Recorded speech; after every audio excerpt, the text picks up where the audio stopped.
بسم الله الرحمن الرحیم. قدرمن لیدونکو اوریدونکو او ګرانو هیوادوالو سلامونه احترامات مې ومنئ. نن 14 د جنوري کال 2018 چې د چهارشنبه ورځ سره سمون خوري ستاسو خدمت کې حاضر یم. د نن ورځې موضوعات نړیوال موضوعات لږ راخیستي دي او یو مکمله تبصره د ایران په فعلي اوضاع باندې چې حالت کوم خواته روان دي، قصه څنګه ده، دا تاسو سره شریکوم. د ستاسو پوښتنې مې نه دي راخیستي او همدارنګې د خیبر پښتونخوا او د هغې نه جهادي راپورونه کافي زیات دي، عملیات ډېر زیات شوي دي، خو هغه نشم راخیستلی ځکه چې دا موضوع د ایران موضوع د افغانستان پورې تعلق لري، سیمه نړۍ او د نړیوال سیاست مسله ده. په دې باندې چون ډېر دوستانو د تبصرې دغه غوښتنه کړې وه، نو غواړم چې په همدغه په یوازې دی چې د دوستانو نومونه واخلم، په مجموعي توګه باندې یو بحث پې کوم، د ټولو پوښتنې به ځواب شي او هیله کوم چې دوستان برنامه مکمله واوري او بیا پوښتنې تکرار ونه کړي. دا تکراري پوښتنې لږ ذره نامناسب عمل دی، ځکه چې برنامې نه کتل کېږي، بیا پوښتنه کېږي، بیا چې ځواب نه ورکوم خفه کېږي. هیله ده چې برنامه وګورئ، خوښه کړئ، دوستانو سره شریکه کړئ، چینل هم سبسکرایب کړئ، لایک کړئ او د دوستانو سره شریک کړئ. راځم اول د نړیوالو موضوعاتو هغه واړه موضوعات را اخلم، بیا راځم په مکمله په ایران باندې سره پې بحث کوو. د خیبر پښتونخوا وزیر اعلی سهیل افریدي ویلي دي چې د افغانستان د پاکستان په موضوعاتو کې ادعا د دخالت بې بنیاده یو دعوا ده، او یعنی د پاکستان اسټابلیشمنټ چې اردوی شي، پوځي شي، چې دا دعوا کوي، دا کوم بنسټ نه لري او دا خبره بالکل غلطه ده. دا کاملا رد کړې ده چې دا د افغانستان د موقف لپاره ډیره مهمه ده، ځکه چې د هغې د حکومت د یو صوبې وزیر اعلی دا خبره کوي، خپل د نظام یا د اردو دا خبره ردوي، دا غټه خبره ده. بیا برخلاف وزیر اطلاعات و کلتور د پاکستان عطاالله تارړ وایي چې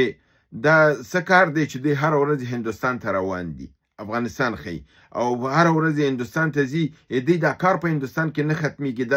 داسې څرنګه یو کار دی چې خلاصون نه لري. اوس زه دې ته حیران یم چې هندوستان ته زمونږ تګ دی باندې څه اور لګوي. اوس زه دوی نه دا پوښتنه کوم چې ښه په سیاست کې خو خبرې ختمېدل نه لري، سیاست کې خو خبرې همیش دوام لري، ته به خبرې کوي. دا چې فرضاً تاسو هر ورځ چین ته روان استئ، دا تاسو چې هر ورځ امریکې ته روان استئ، دا تاسو چې هر ورځ عربي ممالکو ته روان استئ، او دا چې تاسو تاجکستان او ترکمنستان ته ځئ او د افغانستان د مخالفینو سره ګورئ، دا تاسو ولې هر ورځ روان استئ؟ په تاسو څه مرګ او درد لګېدلی دی چې روان استئ؟ ولې افغانستان حق نه لري چې دغه وکړي، خپل فرضاً خپل موقف دغه کې ولاړ شي، په نړیوالو موضوعاتو باندې هلته خبرې وکړي؟ د ده لپاره دا د هر مملکت حق دی، هر څوک ازادي لري. دی اوس په موږ باندې دا قیودات هم لګوي چې ته هندوستان کې څه کوې چې راځې. زه هندوستان کې د دوا مسله ده، د نورو په حساب د افغانستان د دفاع مسله ده، د افغانستان کې د ترقیاتي پروګرامونه دي. موږ هر هغه مملکت چې تاسو غوندې زمونږ د بربادۍ په فکر کې نه او د آبادۍ سره لاس راکوي، موږ ټولو سره لاس ورکوو. موږ هند ته لاس ورکوو، چین ته لاس ورکوو، روسیې ته لاس ورکوو، امریکې ته لاس ورکوو، غیر له پاکستان هر ملک ته لاس ورکوو. بنان پاکستان باید په دې پوه شي. ته ځان ته حق ورکوې چې هره ورځ دې ټول سره خبرې کوې، ما نه دا حق اخلي. ډېر یو په سیاست کې ډېر احمقانه خبره ده، ډېر احمقانه خبره ده او د خندا وړ ده. همدارنګې روسیې د اظهار د آمادګي کړی دی چې د افغانستان سره په دفاعي او نظامی دغه کې د هر نوع مرستې ته او همکارۍ ته آماده دي، او د انتقال د هغه سیستمونو چې د افغانستان د فضایي دفاع باعث وګرځېږي، هغې لپاره دوی آمادګي ښودلې ده. او ویل کېږي چې د افغانستان د وزارت دفاع او د روسیې ترمنځ ناستې شوي دي، ډېر خبرې مخکې تللې دي، او په نږدې وختونو کې افغانستان به د لویو غټو وسایلو او دفاعي دغې خاوند بشي. نهایتا مثبت قدم دی، ډېر د خوشحالۍ ځای دی او ډېر د دغې خوشایند دی، د ښه آیندې زیری دی. انشاءالله چې افغانستان به د روسیې نه، چین نه، هند نه، د هر ملک چې موږ سره کومک کوي موږ اخلو. بعضې احمقان داسې راځي وایي خیر جهاد هم ولې ورسره کوو چې اوس یې اصلي اخلو. دا استدلالات په سیاست کې بې مفهومه دي، بې معنا دي. جنګ هم د خپل د ازادۍ لپاره کړی او اوس چې راسره دوستي کوي اصلیت یې اخلو. نه دوستي دایمي ده په سیاست کې، نه دښمني دایمي ده. کله چې تا ته ضرر ورسېږي ته ځان نه دفاع کوې، کله چې تا ته لاس د دوستي وړاندې شي ته دوستي کوې. همدارنګه د پاکستان او د ترکیې تیارو د ایران په فضا باندې د لپاره د امنیتي مانور په نوم باندې تللی دي چې موږ د ایران د فضا د ژغورنې لپاره دا مانور کوو ترڅو نړۍ ته دا وښیو چې ایران د باندې برید د په مقابل کې موږ ودرېږو. و زه دې ته حیران یم چې دا کار کله چې روسان او چینایانو وکړو خو هغوی خو په دې کې صادقه دي چې د ایران سره ولاړ دي. دا دوه مملکتونه چې په ظاهره کې اسلامي دي خو دواړه د ناټو او د امریکا ایجنټان دي. دوی اوس د ایران سره کومه لوبه کړې ده. خیر په دې باندې به هم لږه رڼا واچو. راځم په سوریه کې د القصد په د ملګرو ملتونو په دفتر د قامشولي په ښار کې برید کړی دی او هلته په حساب تعمیر هم دغه کړی دی او ورانه یې پکې کړی دی. همدارنګې د الجولاني قواو د القصد د قواو سره په اشرفیه او شیخ مقصود کې جنگ کړی دی. هغې په شاتم به ولیدي او دا ساحه د القصد نه پاکه کړې ده. خو جنګونه په دې ورځو کې هلته نهایت زیات شوي دي، بالخصوص د حلب، ځکه د اشرفیه او شیخ مقصود هم د حلب د ښار حصې دي او دلته شدید جنگ روان دی. همدارنګې امریکا د اروپا مشرانو سره د ګرینلند په سر باندې په حساب شخړه کې دي. انګلیسان وایي چې د دفاع لپاره به قوا جوړیږي چې د باندې امریکا برید ونه کړي، او امریکا ویلي چې په هر قیمت او په هر ډول چې د ګرینلند تصرف د دوی لپاره لازمي مسله ده. او دا اشارې هم ښکاره شوي دي چې ممکن د ناتو اتیا کلن دا سازمان چې د دویم نړیوال جنگ نه پس جوړ شو اوس مخ په ختمېدو ښکاري، ځکه امریکا خپل په موقف ولاړه ده او اروپا په د ناتو د قانون په اساس باندې د ډنمارک او د ګرینلند د دفاع په پوزیشن کې ده. نو په دې حالت کې د دې منځ کې ممکنه ده، ځکه چې ټرمپ وایي چې په هر قیمت یې زه ګرینلند اخلم او زه دا چین او روسیې ته نه پرېږدم، ولو چې دا خوب یې څنګه لیدلی چې چین او روسیه، ځکه چین او روسیې کوم داسې تمایل ګرینلند ته نه دی ښودلی. اوس راځو د ایران موضوع ته. په ایران کې 11 ورځې تظاهرات وشول او د تظاهراتو کې اوس چې احصایه د خپل د ننه د نظام نه په دې شرط باندې چې نوم یې ونه اخیستل شي، امنیتي کسانو دا منلې ده چې د 2000 نه زیات کسان وژل شوي دي او د 4000 نه زیات کسان ژوندي نیولي دي په جاسوسۍ په تهمت باندې. خو د نړیوال خبرونه دا وایي چې د 10,000 نه زیات ټپیان او مړه دي. خو ولم چې کوم یو وثیقه خو دا صرف هر یو د خپل د ګټو لپاره دنه استفاده کوي. د تیرو 11 ورځو کې په حساب ورچونې مو شولې، ملکي املاکو ته ضرر ورسول شو،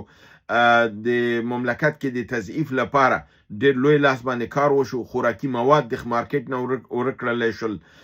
پیسو د ډالر قیمت اوچت لاړه او ریال قیمت کوز کړلی شو ترڅو د خلکو د احساساتو راپارولو لپاره دلایل برابر کی، او دا په لوی لاس باندې امریکای او اسرائیل دا کار وکړ. خو نن سبا دا معلومیږي چې دغه پروګرام کې چې په ایران کې پیاده شوی دی او دا د وژنو پروګرام دا اصلا په پاکستان کې اسرائیل او امریکا د پاکستان سره په مشورې کړی دی او په پاکستان کې عاصم منیر دا مشوره اسرائیل او امریکای ته ورکړې ده چې تظاهراتو کې کوم مړینه زیاته شي نو دا د نظام تضعیفه کوي او کوم یو پلان چې امریکا او اسرائیل لري هغې باندې کامیابېدلی شي. یعنې لاره د کامیابۍ ورته ښودلې ده. هغه کار چې خپله اردو د پاکستان کوي چې کسان وژني او د هغې په بنیاد باندې قوانین بدلوي او کارونه کوي، د عین مشوره یې هلته ورکړې ده. اوس راځو دې ته چې دغه یو منور امریکا په ایران کې ترسره کړ. هغه شی چې دوی په دې پوه شول چې د هغه 12 ورځني جنګ نه پس دوی په دې باندې مطمئنه شوي وو چې په ایران باندې دوی د جنګي او د عملیاتي لحاظ نه نشي کامیابېدلی، او بالخصوص د 12 ورځې جنګ نه پس چې په دې تېرو 6 میاشتو کې ایران کوم خپل نظامی قوت ازدیات او زیاتولو کې کار وکړ، میزایلونه، راکټونه، طیارې، دافع هوا، سټلایټ، دا ټول سیستمونه خپل نه تنها چې نوي کړل مودرن او ډېر اسلحې د روسیې نه چین کوریا شمالي نه او د نورو مراجعو نه کوم ځای شی ورته لاسته ورغی هغه ته لاسه کړل او خپل ځان قوي کړ نو امریکا په دې پوه شو چې که چېرته برید پې کوي نو هغه په اسرائیل باندې که برید کوي اسرائیل له منځه وړي نو د یو مانور د دننه نه وکړه چې ایران دننه تضعیف کړي او د تضعیف په صورت کې بیا که دی د بره نه راځي دی کولی شي چې د ایران حکومت له منځه ویسي اوس تاسو ګورئ چې دواړه سیناریو مخکې روانې دي فلحال داسې ښکاري چې د ایران حکومت کامیاب شو تظاهرچیانې په حساب خاموشه کړل او خامنه‌ای قومندم کړی ده چې څوک مخالفین هغه څوک چې په قتل او غارت او په دې کې لاس درلوده او په وژنو کې هغه باید ووژل شي او که ژوندي نیول کېږي باید محاکمه شي دا شی حکومت ته په یو خوانه خو هغې دا فکر کوي چې دی کنټرول ترلاسه کړه خو د بل خوانه ضرر ورته دا کوي چې دا دننه نه تضعیفه شوی دی اوس د امریکا پلان ورته دا دی چې باید نظام دننه نه تغییر شي او که تغییر په نظام کې راغی نو رضا پهلوي ایران ته نه راولي او د دماغ حکومت سره چې په ایران کې به وي چې تغییر د نظام په حساب راشي یعنی د انقلاب د جمهوری د هغې په مقابل کې یو اواز به اوچت شي وویل شي چې دا 45 کاله دا چې دا درست حقوقي او قانوني شکل کې نه و بنان د خلکو حکومت به بیرته رستور شي ولو که همدا د پزشکیان یا د فرزند ظریف یا د سید عباس راقچي په لاس خو دا امریکې ته قابل قبول به چې د امریکې سره په معاملاتو کې جوړ راشي او خامنه‌ای او دا ډلې ورته لرې کړي که چېرته فرضاً خامنه‌ای د دې تظاهرچیانو د کنټرول نه پس خپل قوت زیات کړي او مخالفین یعنی اصلاح طلبان چې پزشکیان او دغه ډله ده دا له منځه ویسي او خپل په نظام خپل کنټرول کې زیات کړي په هغه صورت کې امریکا سیمې ته B-52 تیاریم راوړي دي C-17 تیاریم راوړي دي او همدارنګه F-15 یعنی F-15 تیاري هم راوړي دي او آمادګي لري او همدارنګه ډلټا فورس خپل د عراق او د سوریې سرحد ته رارسولی دی د محتمل حملې لپاره یعنی امریکا د دواړو لحاظ نه ځان آماده کړی دی چې چون نظام دننه نه وخوړه نظام تضعیفه کړی دی او د دننه نه به تغییر که راشي نو دی برید نه کوي که دننه تغییر را نه کوي نو دی به یو ځلې بیا دننه به هم یو ورانۍ شروع کړي او د بره نه به هم برید شروع کړي په هغه صورت کې به نظام دې ته مجبوره کړي چې خامنه‌ای یا فرار وکړي یا ووژل شي او دلته نظام د دوی په لاسته ولویږي تر څو هغه تغییر چې دی غواړي عینا لکه د وینزویلا کې چې وکړل هلته هغه د تاسو که د یو مادورو لري که نور کابینه حکومت هماغه دی خو هغې چې کوم معاهدات د امریکې سره وکړل ځکه یو لوی بایلل هغه دا وکړله چې اوس به دې امریکا ته پټرول ورکړي امریکا به پټرول خرڅوي او د هغې پیسې به امریکا وایي چې زه به خپل په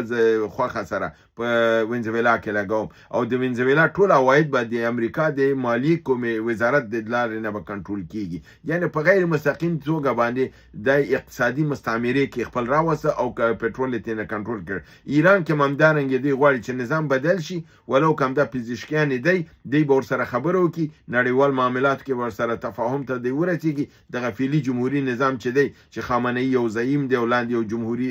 رئیس جمهور دی او بې صلاحیته او معلوم نه دی چې یو شورای عالی ده او بیا د شورای عالی باندې شورای خبرګان ده یعنی داسې یو نظام دی چې هغه د حقوقي نړیوالو قوانین سره نه دی او نه اسلامي حکومت دی ځکه چې سیستم چې دی اسلامي حکومت کې یو زعیمي رئیس جمهور او صدر اعظم او دا پکې نه یو امیر المؤمنین او کله چې امیر المؤمنین ته لري بیا لاندې رئیس الوزرا څه معنا لري رئیس الوزرا یا رئیس جمهور چې په ایران کې دی دا معنا دا ده چې دا د نړیوال دیموکراتیک سیستمونه چې دنیا کې مروج دا د هغې کاپي ده که موږ هغه ردوو نو بیا څنګه ورته امیر المؤمنین لاس لاندې خو رئیس جمهور دا نه نو که اسلامي نظامي باید امیر المؤمنین او که د دیموکراتیک سیستمي باید رئیس جمهور او صدر اعظم نو په دې اساس باندې دا په حقوقي لحاظ کې په نوعیت د نظامونو کې چې موږ تاسو په مروج لرو شپږ نوع نظامونه دا په هغې کې نه راځي د ده لپاره د دې نظام د بدلولو لپاره کار کیږي او اقدام کیږي که چېرته خامنه‌ای خپل لاسونه بیا دوباره خښ کړل او نظام بدلون را نه کوي نو امریکا او اسرائیل به ضرور حمله کوي او په دې کې پاکستان ورسره بالکل ولاړ دی دغه کوم مانور چې ترکیه او پاکستان انجام کړی دی دا خو د تیرو 2 ورځو کې روسان راغلل تیارې راوړلې فضا باندې وګرځېدل بیا چینایان راغلل او ویل چې د ایران د فضا او د ځمکې تضمین دی که امریکا په حمله کوي نو موږ به دفاع کوو اوس زه دې ته حیران یم چې پاکستان او ترکیه په کوم دغې دا کار کوي ترکیه خپله د ناتو غړي او الته قوا ده نو دای چې وایي چې که فرضاً په ایران باندې برید وشو زه به د امریکا په پایګاه باندې برید کوم یعنی په ترکیه کې چې د امریکا کوم پایګاه ده ترکیه به پې برید وکړي زه فکر نه کوم چې وبکړي دا هسې خبر ده آیا پاکستان د امریکا خلاف تللی شي خپله محتاج دی پیسې ونه اخلي څنګه تللی شي ښکاره خبر ده دا مانور چې دی دا د امریکا په اشاره دی او د دې څه پروګرامونه شته دی ځکه چې دغه اوس هم قتل قتال د پاکستان په اشاره او په مشورې شوی دی تازه اوس ایرانیانو بیا اعلان وکړ چې یو ډله یې نیولې ده چې هغه ډلو اقرار کړی چې د پاکستان نه مسله شوي دي هلته تربیه شوي دي ایران ته لیږل شوي دي نو د پاکستان لوبه سمه لوبه نه ده دا د افغانستان په حق کې ایران او د هند په حصه کې دا مضره ده نو په دې حالت شکل سره لوبه په دغې خواته روانه ده چې ایران کې حالت کړکېچن دی که نظام په هغه رقم ته چې اسرائیل او امریکې کاملا نیولی وی ایران تجزیه کېدلو خواته تله په افغانستان اغېزه کوله افغانستان کې نظام په خپل ځای کې نشو پاتې کېدلی تغییرات کلي په سیمه کې راتلل او دلته اسلامي نړۍ حکومتونه نه پاتې کېدل خو که په دې رقم که نظام تغییر شي په ایران کې کاملا له منځه لاړ نه شي تمامیت ارضي د ایران به وساتل شي نړۍ سره به روابط او په افغانستان باندې منفي اغیزه به ونه کړي هیله ده چې برنامه وګورئ خوښ کړئ دوستان سره شریکه کړئ تر بل برنامې چې ستاسو حضور ته حاضرېږم تاسو په لوی پروردګار د عالمین سپارم وما علینا الا البلاغ